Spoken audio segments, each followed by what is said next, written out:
প্রিয় রাজ্যমন্ত্রী বন্ধুরা, সংগ্রামী উপস্থিতি, আপনারা শুনতে পাচ্ছেন আমার কথা, আমার সালাম দিবেন।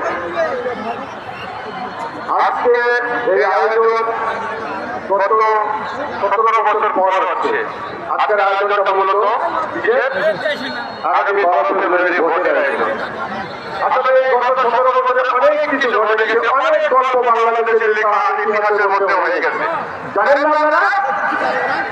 আমি যদি সেই গল্প করতে যাই আজকে, ইনশাআল্লাহ সারা রাত শেষ হবে না।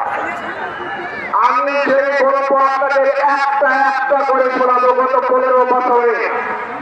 গত 15 বছরে আমি পৃথিবীতে আন্দোলনের এই শ্রীমঙ্গল উপজেলায় একমাত্র হয়তো বা সংগ্রামী ছিলাম, যে প্রতিটি স্তরে, প্রতিটি জনপথে, প্রতিটি বাজারে, প্রতিটি দোকানে, প্রতিটি পাড়ায়, প্রতিটি মহল্লায় আমার আওয়াজ সমন্বয় করে গেছিলাম।